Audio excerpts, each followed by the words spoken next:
Hello everyone. Reported speech के part 1 में हमने सीखा रिपोर्टेड स्पीच के इम्पोर्टेंट की पॉइंट्स के बारे में। क्योंकि रिपोर्टेड स्पीच को सीखने से पहले की पॉइंट्स को ज़रूर याद रखना है। तो मैं उम्मीद करूंगा कि आपने जो पहला वीडियो है वो बहुत अच्छे से देखा होगा और उसी के बेस पे अब मैं आपको बताऊंगा कि डायरेक्ट से इनडायरेक्ट स्पीच में कैसे चेंज होता है। सबसे पहले अभी हम प्रेजेंट और फ्यूचर रिपोर्टिंग वर्ब एरिया में प्रेजेंट और फ्यूचर वाले एग्जाम्पल देखेंगे, किस तरह से प्रेजेंट और फ्यूचर होते हुए अंदर का टेंस चेंज नहीं होता। सबसे पहला सेंटेंस है हमारा, he says I go there to meet him. मान लीजिए फर्स्ट सेंटेंस ये दिया हुआ है, ये रिपोर्टिंग वर्ब एरिया और ये डायरेक्ट स्पीच। ये हमारा पहला एग्जाम्पल है जो इम्पोर्टेंट मैंने आपको वीडियो फर्स्ट में की पॉइंट्स बताए थे, उसमें मैंने आपको बताया था अगर आपका रिपोर्टिंग वर्ब एरिया प्रेजेंट में दिया हुआ है तो आप इसमें देखना यहाँ पर क्या आया हुआ है, सेज आया हुआ है। यहाँ टू नहीं लगा हुआ है, ऑब्जेक्ट इसके अंदर मिसिंग है। तो सबसे पहले आप ये देखो कि आपका जो डायरेक्ट स्पीच है उसके अंदर कहीं कोई सेकंड पर्सन आया हुआ है। अगर सेकंड पर्सन आया हुआ है तब तो आप उसके अंदर ऑब्जेक्ट ऐड करेंगे। अगर नहीं आया हुआ है तब आपने सेज का सेज ही लिखना है, टेल्स नहीं करना। मैंने आपको उसमें बताया था टेल्स तभी होगा जब आप इसके अंदर टू लगाएंगे। या तो टू लगा हुआ आएगा और अंदर अगर सेकंड पर्सन दिया हुआ है और ऑब्जेक्ट मिसिंग है तो टू हमें ऐड करना पड़ेगा, ऑब्जेक्ट हमें ऐड करना पड़ेगा। तो उसमें मैंने बताया था आपको हम टू में ऐड कर लेते हैं। लेकिन इस केस में आप सबसे पहले ये देखो अंदर पर्सन कौन सा आया हुआ है। अंदर पर्सन आया हुआ है आई, इसके अलावा हिम आया हुआ है। तो कहीं पर भी आप देखो सेकंड पर्सन तो है ही नहीं। अब सेकंड पर्सन नहीं है तो ऑब्जेक्ट की जरूरत भी नहीं है। जब इसका डायरेक्ट से इनडायरेक्ट करेंगे तो ये ही सेज ही रहेगा।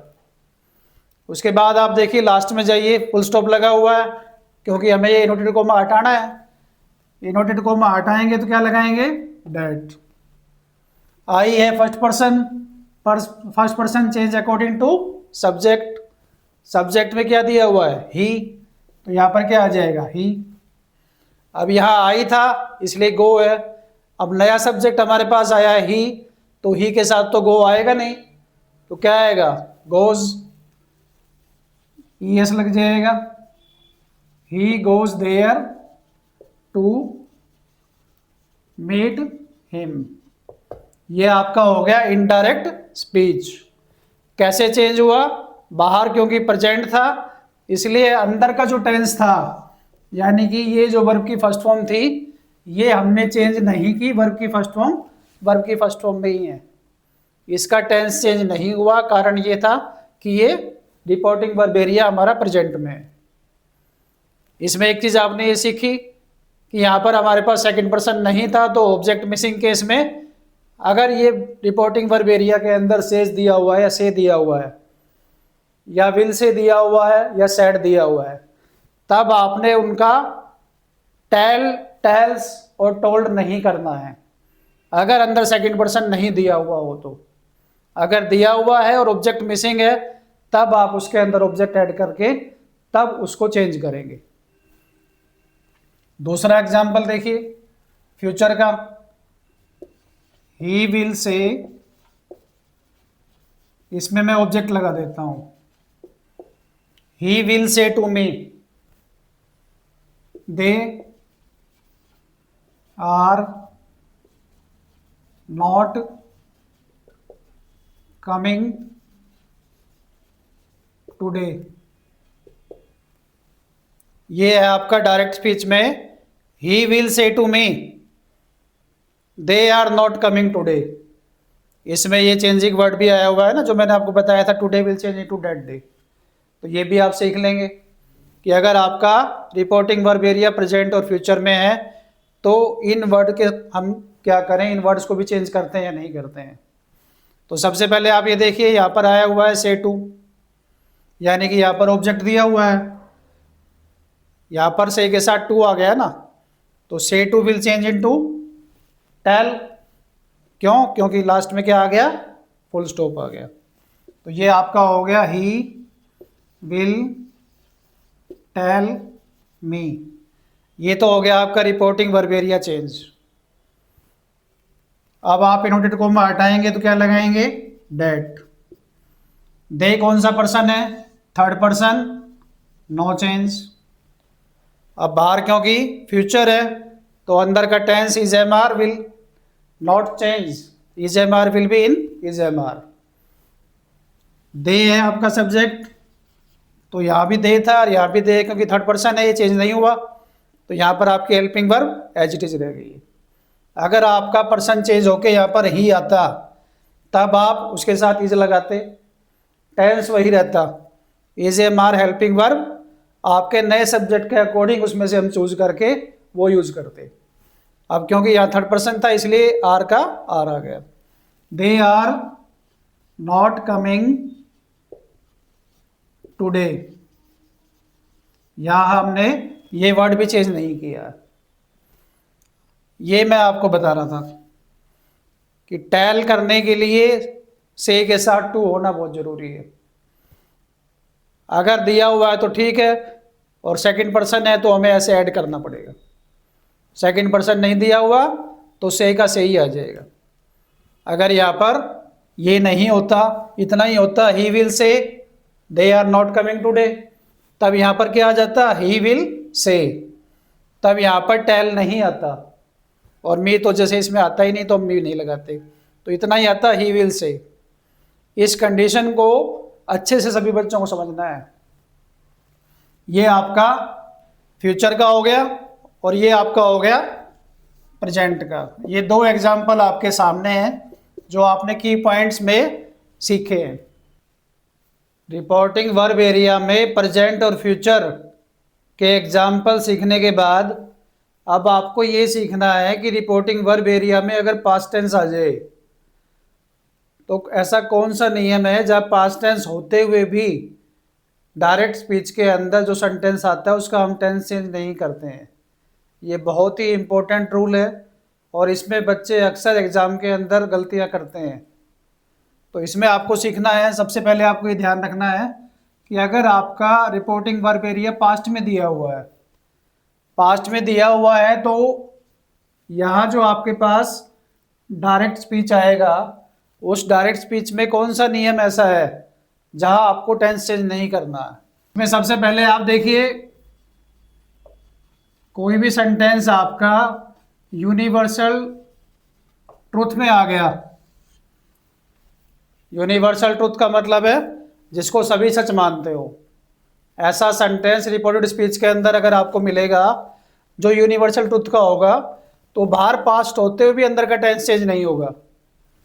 दूसरा है, अगर आपकी कोई हैबिट दी हुई है, हैबिट दी हुई है या डेली रूटीन दिया हुआ है,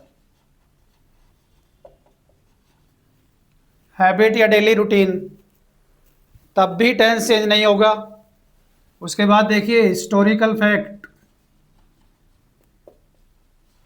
हिस्टोरिकल फैक्ट अगर दिया हुआ है यानी कि हिस्ट्री से जुड़ा हुआ कोई भी सेंटेंस ये आपको पास्ट में मिलेगा। साइंटिफिक फैक्ट, साइंटिफिक फैक्ट कह लीजिए या डेटा कह लीजिए, साइंटिफिक फैक्ट या कोई डेटा दिया हुआ है।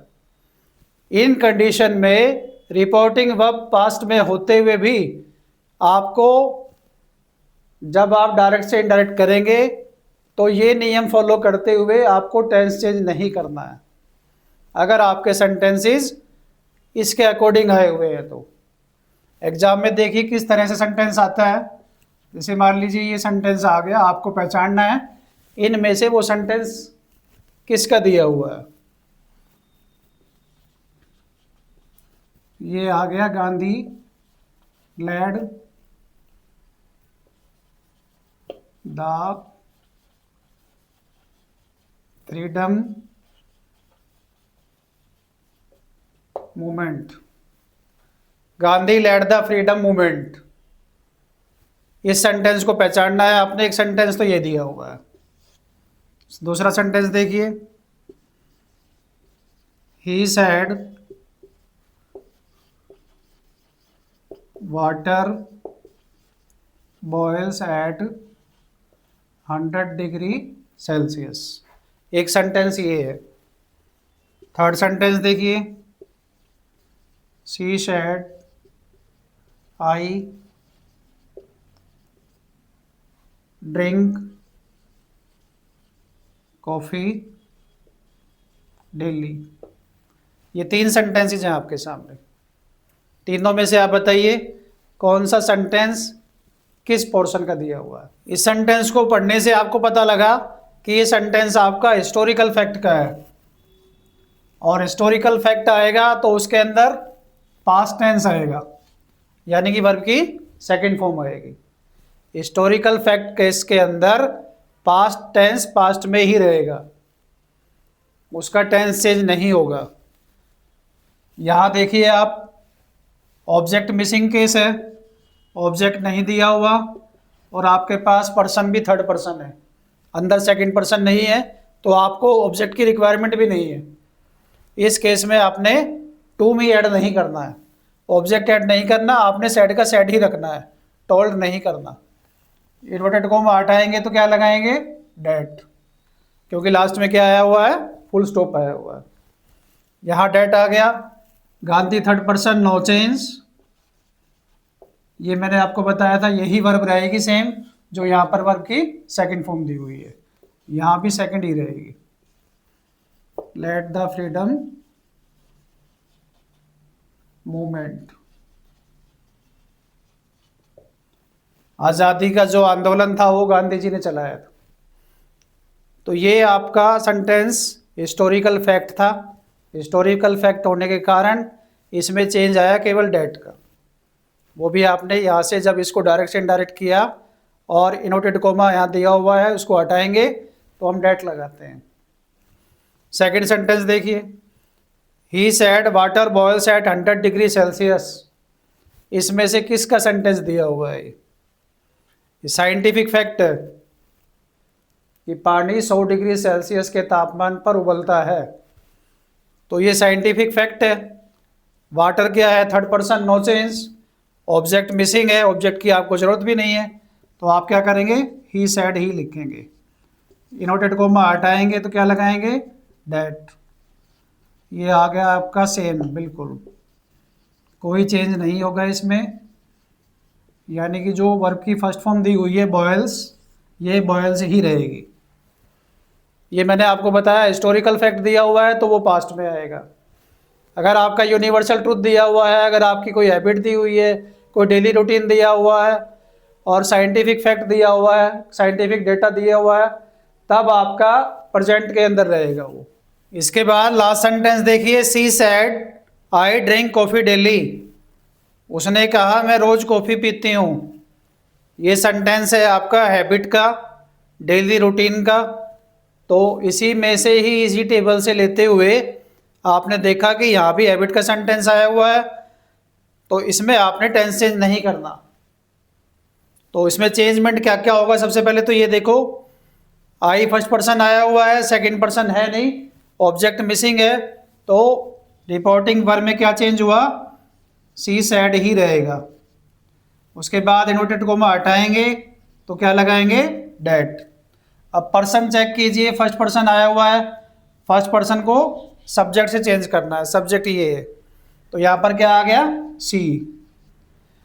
ड्रिंक फर्स्ट फॉर्म है, सी आ गया तो आएगा ड्रिंक्स, एस ऐड हो गया। Coffee daily. अब क्योंकि ये सेंटेंस आपका हैबिट का था, आपने फर्स्ट पर्सन को चेंज किया, इनवर्टेड कोमा को हटाया तो डेट लगाया। यहाँ वर्ब की फर्स्ट फॉर्म है और ये भी वर्ब की फर्स्ट फॉर्म है। यहाँ क्योंकि सी आ गया तो आपने यहाँ पर वर्ब की फर्स्ट फॉर्म के साथ एस लगा दिया। तो इसमें आपने सीखा कि अगर आपके डायरेक्ट स्पीच के अंदर यूनिवर्सल ट्रूथ है, हैबिट है, हिस्टोरिकल फैक्ट है, साइंटिफिक फैक्ट है, तो रिपोर्टिंग वर्ब पास्ट में होते हुए भी अंदर के टेंस चेंज नहीं होंगे। इससे नेक्स्ट वीडियो में आप सीखेंगे कि रिपोर्टिंग वर्ब पास्ट में है तो अंदर के टेंसेस कैसे चेंज होते हैं। ये वाला जो पोर्शन है आपका डायरेक्ट से इनडायरेक्ट टेंस का, नेक्स्ट वीडियो में मैं आपको बताऊंगा स्टेप बाय स्टेप कैसे आपको सारे टेंस चेंज करने हैं। आज की वीडियो में इतना ही। Thank you very much.